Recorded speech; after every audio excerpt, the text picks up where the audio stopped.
very important question to ask, and I want you to answer it very honestly. The question is, do you think you are a busy professional? And if the answer is yes, and if you're feeling very good about saying this yes, then I want you to go deeper. Understand that busy and productive are two extreme poles. If you are busy, you're not productive. And if you're productive, you will not be as busy. हमें busy रहने की आदत है. हमारे लिए busy होना एक status symbol है.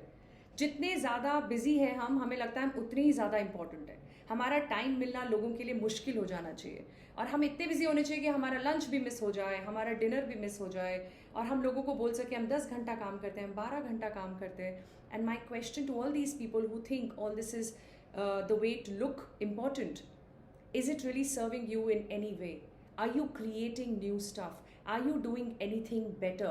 Or are you simply running after quantity and compromising quality? And that is the first tip I want to give you to shift from being busy to being productive. The first and the most important thing is to understand what is the quality I'm generating through my work as against how much quantity I'm producing. Mister beast जो सबसे ज़्यादा popular YouTuber हैं आज की date में, उनका किसी ने इंटरव्यू लिया और पूछा कि आप इतने पॉपुलर कैसे बन गए, आपने क्या किया, इतने यंग एज में इतना पॉपुलैरिटी कैसे गेन किया? And his answer was very simple. He said, I don't think about putting out 10 videos, I think about putting 10 times effort to produce one video. And that one video should be a high quality video. It does not matter how many videos you put. What matters is what is the quality of the output. Let that output be less in number, but it can never dip in its quality. So focus on the quality of what you produce. That automatically will help you to implement the second tip that I want to share with you, and that is the 80-20 rule, which we also call as Pareto principle. How to apply this here? It's a very important principle to remember, that 80% of our effort usually goes in things where we get only 20% result. Balanced 20% activities जो हम करते हैं जिसमें हमें 80% result मिलता है, वो हम कम करते हैं. जो हम ज़्यादा करते हैं उसमें हमें कम output मिलता है. So it's a no-brainer to identify your 20% which is giving you 80% value, and then do only that 20%. Delegate, rest 80%, or just stop doing it. I know it is difficult, but you need to do something different to get different results, and trust me, it works. I've practiced it in my life and I have reaped the benefits of it. It's very important to be clear about your 20% and then let the balance 80% go, or delegate it to your team if you have one. Now the question is how to identify this 20%. ये 20% क्या है जो मुझे करना चाहिए जिससे मुझे 80% result मिल रहा है, या ये 20% क्या है जो मुझे करना पड़ेगा?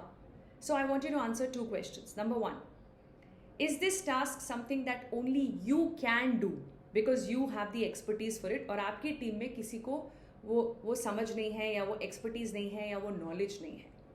अगर ऐसा है तो that task is part of your 20%, something that only you can do. And the second question is something that only you should do.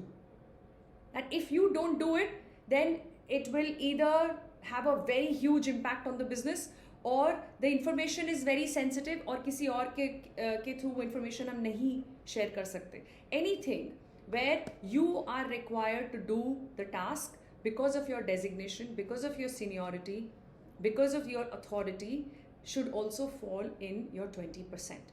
Things that only you can do and things that only you should do. And the balance needs to be delegated. Now, only these tasks which you can do and you should do should not take over your entire 20%.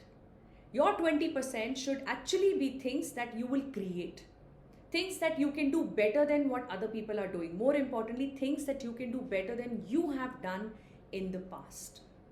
For that, we need to make space and go one level deeper in this 80-20 principle. Within the 20% tasks, let's find out the sub 20%. How will you do that? Things that only you can do are the things that I have to start training my team to do better. Maybe today only I can do, but if this stays for a long time, then I am not playing a 10x game. I'm playing at best a 2x game. I'm going to double my business at best, but I will not exponentially grow if I don't grow my team along with me. The second criteria, things that only you should do. See if you can empower your team to take up the authority to sign on a few documents. See if you can upgrade them, upskill them, empower them to take away some of these tasks where you think you should be handling them because of your authority. Only then you are creating space for the real 20% which you are meant to do, which is going to help you grow your career and your business 10x, which is going to give you a taste of exponential growth. The third and most important tip to move from being busy to being productive is to change the way you manage your time. Now listen to this carefully. All of us have this planner or an appointment diary. I hope you do, right? Because that kind of brings in a sense of being more organized and you're more on top of what are the tasks lined up. So you kind of put it around on a piece of paper or digitally in some manner. Every hour is designated to some task, some work. You split your day by hour. You need to shift that to a different approach, a different strategy, which is called as a maker's calendar. A manager's calendar is the calendar that many of us use, which has a per hour breakup. But a maker's calendar looks different. In a maker's calendar, you have focused slots. You slot your day by 4 hours. And in those 4 hours, you focus on similar activities. If there are meetings, wind up those meetings in the first half of the day. If there is some study or preparation you need to do, plan 4 hours to do only that. When you bring in more focused hours, longer hours, you're able to produce a lot better result than you will if you just break it down by the task for half an hour, 1 hour as a manager's calendar. This shift in mindset will shift your reality from being busy all the time to being productive in the real sense of the word. So if you are someone who's not satisfied to live a 2x life and you want to grow to a 10x life, these 3 tips will come in very handy. Number 1, focus on quality and not quantity. Number 2, remember your 20% and see how you can further filter it out and focus on areas that you can create, where you can innovate, where you can add more value. And third, move away from manager's calendar and start creating a maker's calendar. Look at focus slots that you create in your day instead of spreading your day into multiple mini slots where every hour is a different activity and you are all over the place with it. Bring this to practice and share with me in the comments how did this work out for you.